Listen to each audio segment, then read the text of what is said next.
কিছু বছর আগেও তারা ছিল মরুভূমির রাখাল এবং মাছ ধরে জীবিকা নির্বাহ করত।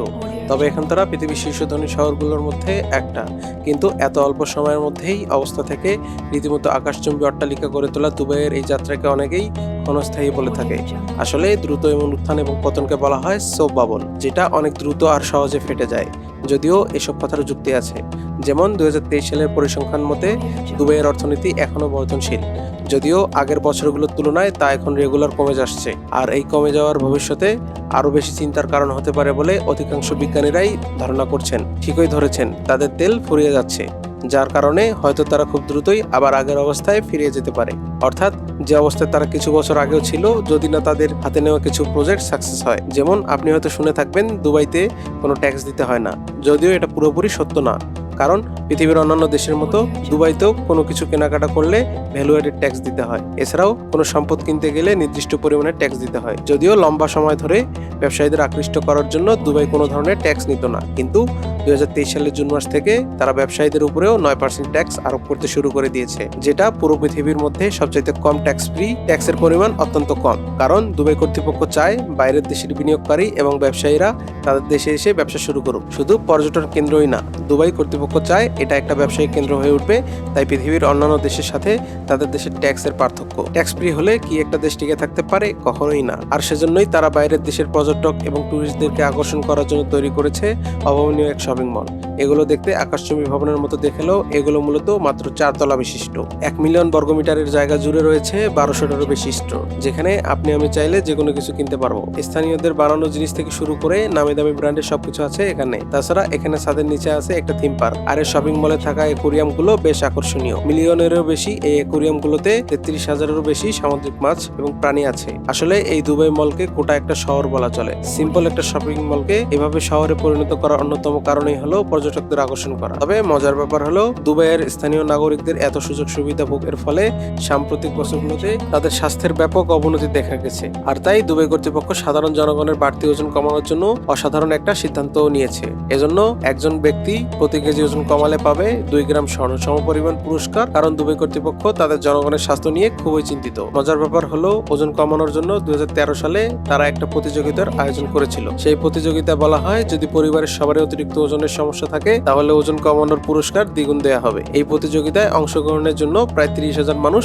আবেদন করেছিল। আর ওজন কমানোর সেই রেকর্ডটা এখন আছে আহমেদ আল শেখ নামক এক ব্যক্তির নামে, যিনি 3 মাসে 26 কেজি ওজন কমিয়েছিলেন। এখানেই শেষ না, আপনি জানলে অবাক হবেন যে দুবাইয়ের সর্বশেষ আদমশুমারি অনুযায়ী দুবাইতে 3.2 মিলিয়নেরও বেশি মানুষ বাস করে। কিন্তু এই জনসংখ্যার সবাই আরব না। জনসংখ্যার প্রায় 85% মানুষ অন্য দেশ থেকে আসা অভিবাসী। তারা মূলত অর্থ উপার্জন করতেই এই দেশে এসেছে। এর মধ্যে বেশিরভাগই ভারত থেকে এসেছে, প্রায় 9 লাখ মিশর এবং 8 লাখ পাকিস্তান থেকে। সেজন্য আরব আমিরাতে নিজস্ব জনসংখ্যা মাত্র 15%। অনেকে আবার এখানকার সুযোগ সুবিধা ভোগের জন্য এখানে আসে, কিন্তু সেটা শুধুমাত্র প্রদান করা হয় এই দেশের স্থানীয় বাসিন্দাদের জন্য। তবে অভিবাসীরা এখানে এসে কাজ করে ভালো অর্থ উপার্জন করতে পারে এবং নিজেদের ব্যবসা নিজেরা পরিচালনা করতে পারে। এই সকল অভিবাসীদেরকে আরো সুযোগ সুবিধা দেওয়ার জন্য দুবাই কর্তৃপক্ষ তৈরি করছে অসাধারণ এক ফ্লাওয়ার গার্ডেন। 2013 সালে এই পার্কটা উদ্বোধন করা হয়। প্রায় 72,000 বর্গ কিলোমিটার এলাকা জুড়ে রয়েছে 50 মিলিয়ন ফুলের গাছ। প্রতি বছর এই বাগানকে নতুন রূপে সাজানো হয়, অর্থাৎ আপনি এখানে দ্বিতীয়বার এসে প্রথমবার আপনার দেখা দৃশ্যের সাথে কোনো কিছুরই মিল খুঁজে পাবেন না। পার্কটা সাধারণত নভেম্বর মাসে খোলা হয় এবং গরমের সময় বন্ধ থাকে, কারণ দুবাইতে প্রচন্ড গরম থাকে সে সময়। এই মিরাকেল গার্ডেন 2টা official Guinness book of world records আছে। দুবাই কিন্তু এসব করেই থেমে থাকেনি। বাইরের দেশ থেকে বিনিয়োগকারীদেরকে আকর্ষণ করার জন্য তারা তৈরি করছে একটা স্কি রিসোর্ট, অর্থাৎ মরুভূমির মধ্যে বরফের দেশ।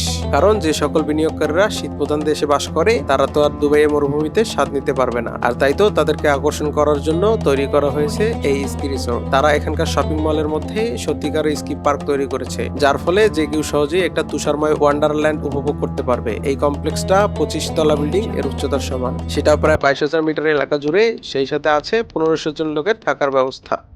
তাছাড়া এখানে আছে 5টা স্কি রানওয়ে। আবার কেউ যদি নতুন হয় তাকে শেখানোর জন্য ট্রেনারও আছে। স্নো পার্কের সাথে সাথে শীত প্রধান দেশের ঘরবাড়ির মতো করে এক অন্যরকম দৃষ্টির সৃষ্টি করা হয়েছে। তবে এত শত সুযোগ সুবিধা থাকার পরেও এবং বিনিয়োগকারীদের একটা বড় অংশ দুবাইতে টিকতে পারে না। আর সেজন্যই তারা বাধ্য হয়ে তাদের ব্যবহার করার বিলাসবহুল সব গাড়ি রেখে দুবাই থেকে পালিয়ে যায়। আর সেই সকল গাড়ি দুবাইয়ের রাস্তায় যেখানে সেখানে পড়ে থাকে। অবশ্য স্থানীয়রা অনেকেই দুর্ঘটনায় পড়ে তাদের গাড়ি ফেলে রেখে চলে যান, কারণ দুবাইতে একটা ল্যাম্বরগিনি মেরামত করার চাইতে নতুন কিনতে খুব বেশি একটা অর্থের প্রয়োজন হয় না। আর তাদের তো আর অর্থের অভাব নেই। এ সকল কারণে দুবাইয়ের রাস্তাঘাট মিলিয়ন মিলিয়ন ডলারের শত শত লাক্সারি অবহেলা অনাদরে পড়ে থাকতে দেখা যায়। তবে অবাক করার ব্যাপার হলো দুবাইয়ের আরো একটা মজার নাম আছে, সেটা হলো ক্রেন ক্যাপিটাল। কারণ গোটা বিশ্বের সমস্ত নির্মাণ ক্রেনের 4 ভাগের 1 ভাগ দুবাইতেই আছে।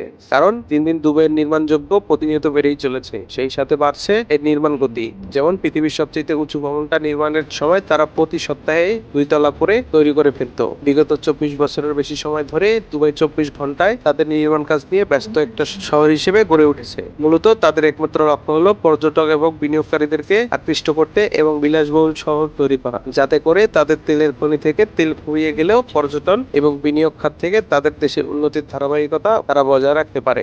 রসকতার আজকের এই এপিসোডে তবে দুবাই কি আদৌ ধ্বংসের পথে, নাকি তাদের উন্নতির ধারাবাহিকতায় এসব প্রযুক্তি ধরে রাখতে পারবে, তা এখন সময়ই বলে দিবে। আপনার কি মনে হয়?